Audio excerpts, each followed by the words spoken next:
So, to keep the story short, a few weeks ago, my car convinced itself that it was out of time and brought it up to a shop. And essentially, what they had found is one of the camshaft adjusters had come loose and was spinning freely. And that's in the ring that the camshaft position sensor reads was spinning freely. So the engine thought it was out of time. It never was out of time. It just didn't know what to do with the data it was seeing. It ended up being a bit interesting because what the shop ended up finding was that all of the timing system had been replaced, the chain guide, the camshaft adjusters and things of that nature, because there was a recall on these for having bolts shear off on the back of these that hold them in place. So all of that work had been done. So we thought maybe one of the bolts, the one that was on the adjuster that was spinning freely, just wasn't torqued down correctly. So they torqued that down correctly. We didn't replace many of the parts and got it back together, and it's been fine for about 6 weeks. And the car did the exact same behavior, weird system of fault codes that popped up on the dash, and I'm getting the same codes on the reader. So it's more likely than not the same issue. I was even able to drive the car now that I knew not to shut it off, that the engine is in fact in time. I was able to drive it back to the garage this time rather than towing it into a shop, because that made sense last time. Went ahead and ordered the parts and tools to do it ourselves here, and so that's what we're getting into. So we will need to remove the valve cover for this job, which of course means removing the upper cowl, and we'll move some of the cooling accessories and some of the other items over here. That will allow us to remove the engine cover and the valve cover itself. And that's a relatively shown process online, but if it helps somebody here, great. We're specifically going to be getting into the camshaft adjuster, which is just under here. It's a couple hours work to tighten one bolt. We are going to go ahead and replace that bolt, as it's a torque to yield bolt, which means it's designed for one-time use. It stretches a very specific amount, and then after that, you're not going to get that same stretch again. Whether or not that bolt was replaced at the shop or reused at the shop, I'm unsure. Unfortunately, it's a long weekend, so it's going to be a long time before I get that answer. So I went ahead and ordered the replacement bolt, and hopefully that's an easy fix for that, and it doesn't have any more problems in the future. If not, we may very much end up replacing the whole camshaft adjuster, which is an expense I'd like to avoid, but it's part of the game, I guess.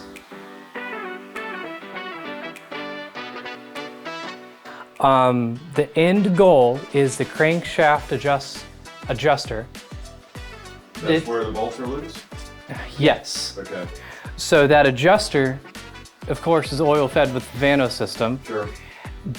And so that sprocket spins with the chain. Right. But the internals spin with an outside piece. Okay. And that outside piece is what's become loose. Gotcha. And causes the camshaft position sensor to think it's out of time. That's where your bolt is backed out. That's where that bolt's not holding it down. Gotcha. The bolt torque is 20 Newton meters and then 180 degrees.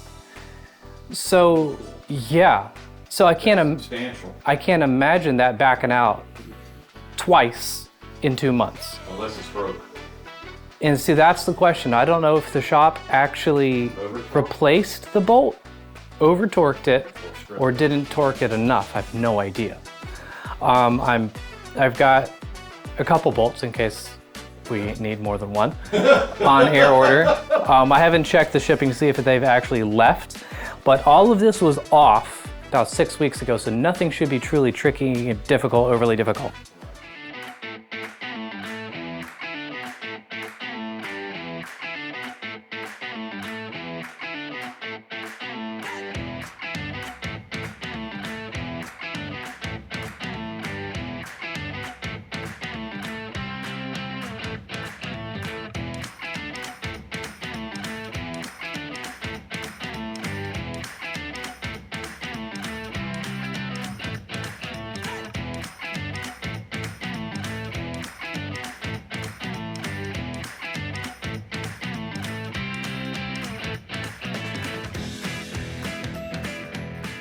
So I feel like the preface for this video should be when you have plans of one video and another one introducing yourself, because things break on BMWs.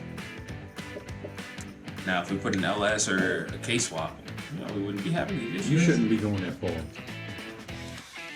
You would fine there. What? We can try it without it. It went. There it is. That's it. Okay. Feel it. Okay.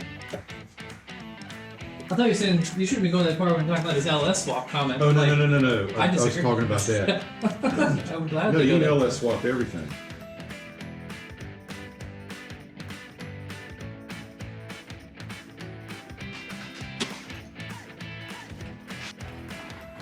All right.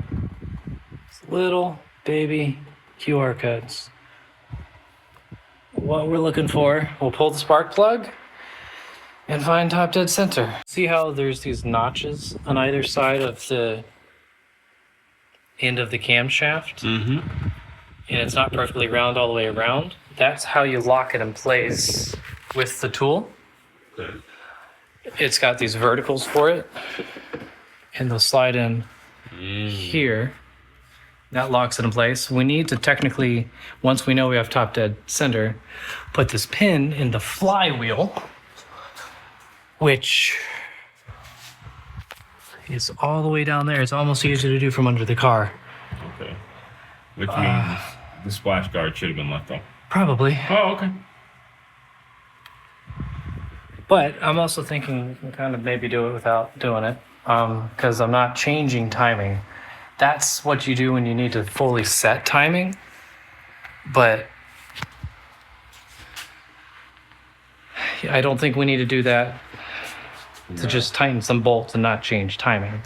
Nope. And you have the torque specs on the bolt, right? Yeah, it's 7 or more. No, it's 20 Newton meters plus 180 degrees for these bolts. But let's go double check the codes and videos and kind of see what we think we need to do, because I was expecting this to be loose and it's not. I mean, you could always check the torque spec prior as well, just to have a reading on it. I mean, how you would... Well, so that's the problem. They're torque to yield bolts, so you can't check a torque spec with like a torque bar. The camshaft adjuster is in time. It's not jump timing or anything, but the position sensor reads this outer disc. And so if it's getting the wrong reading, saying it's out of time, then it's because this is wrong. Yeah. Whether it's spinning or something. That was the issue before, where they took all of this apart, not knowing it had all new timing equipment. We assumed it was just totally gone and needed new everything. New camshaft adjusters, chain guides, chain, and everything down below. But they had a recall because the bolts on the back were shearing off. Mm-hmm. But you can see they've replaced it with something that doesn't have bolts. Yeah. So that's when like, oh, well, something else is going on, and this is what it sounded like was actually free spinning. So, I don't know, man. We'll give it a go, see what it says. All right.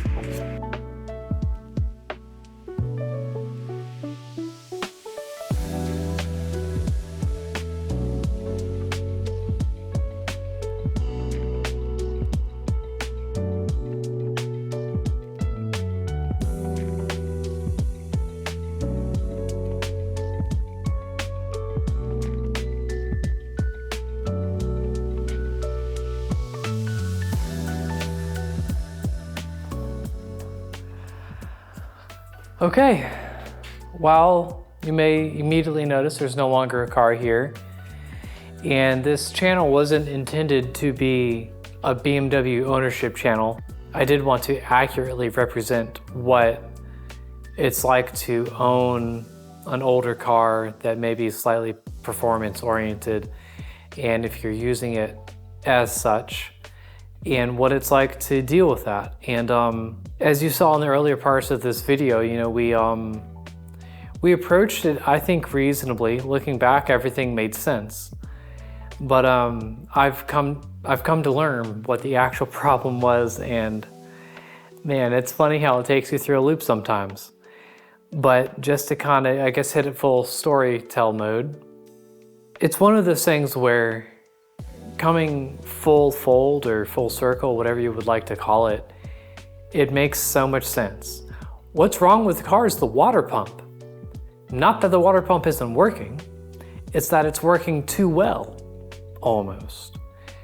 The water pump, which I ordered a Bavarian Auto branded water pump, intending on putting it in myself a long time ago actually, but I just didn't have the time to do it.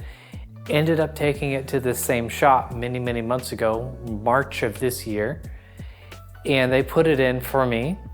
And what the problem currently is, no pun intended, is that it's drawing too much current.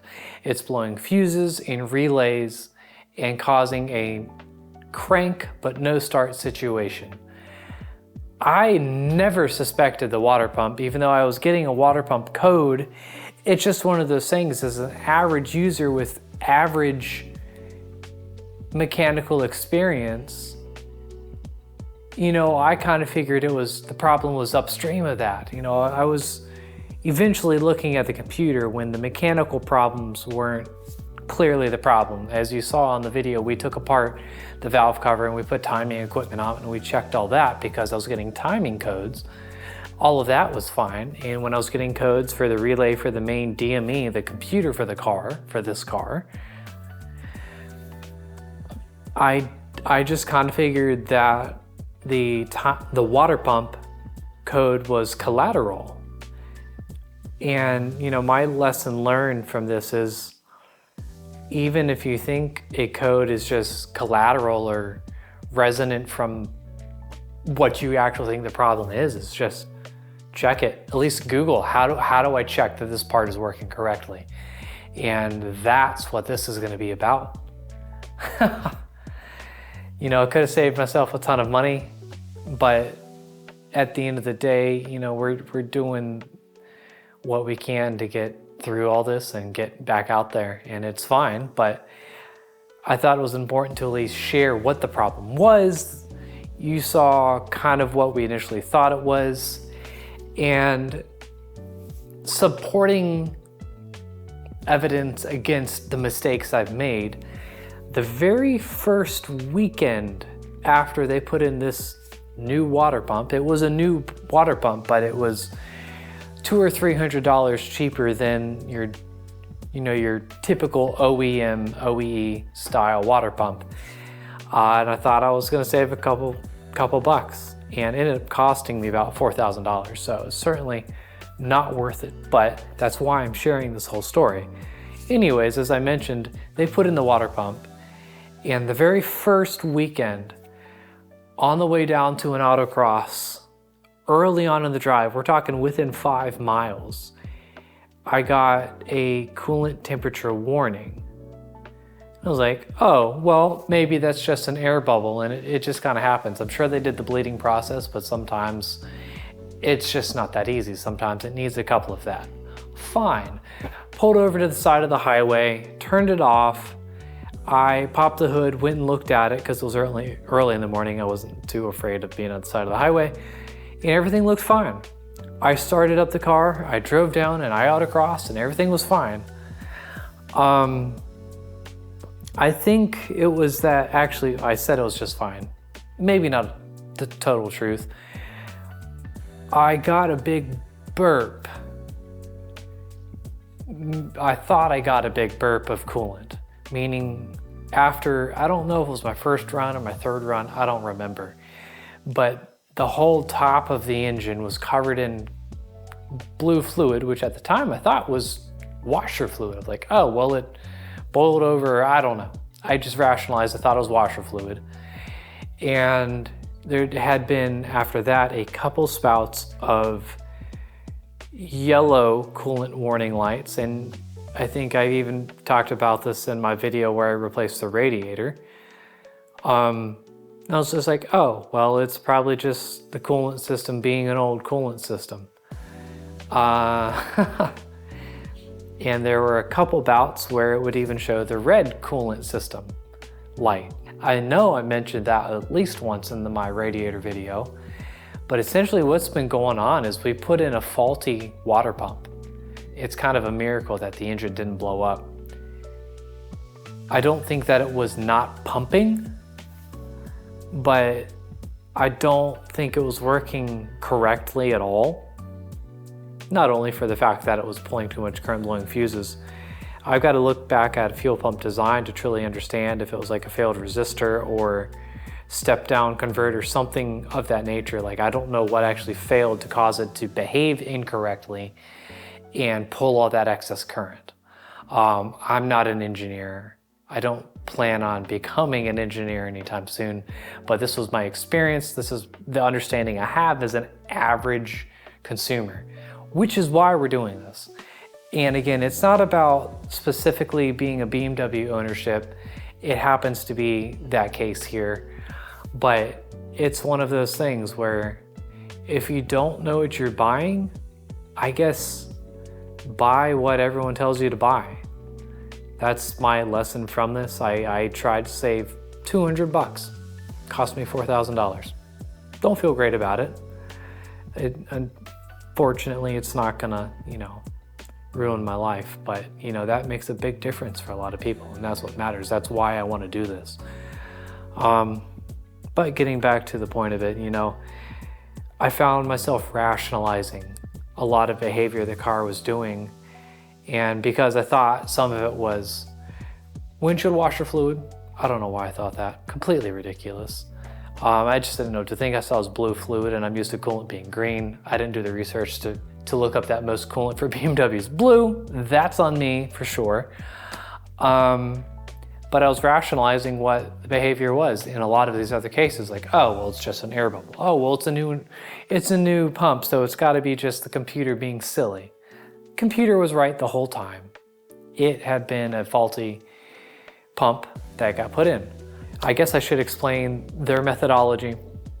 They, of course, received the car from a tow truck and immediately went and scanned it, I imagine, because they saw the codes. And after trying a couple quick things, changing a couple relays and fuses, tried to start it. Those relays and fuses blew, and at one point their guess was the water pump, so they disconnected the power lead to the water pump, replaced those fuses and relays again. Car started up fine, and they were able to drive it in. They said specifically we didn't leave it on for very long, knowing that, of course, heat is an issue. But that confirmed to them that it was the water pump, and that's where we are now. I'm sharing that in case it helps anyone else. I can't imagine this is a common problem, but at least it's indicative of showing the types of issues that you've run into with these older cars, with these wacky systems. I'm glad we put in a new battery. I'm glad we checked the timing. We had a good time with the people that here are doing that, so I'm not upset about any of that. And at least I was able to tell the shop, like, hey, this is what I did.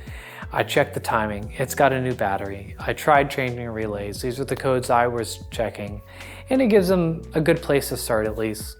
This is a really long outro, but I think this is more important than any of the first bits. So I just hope it's helpful when it comes to owning some of these older, slightly sport-friendly cars, as we'll call them.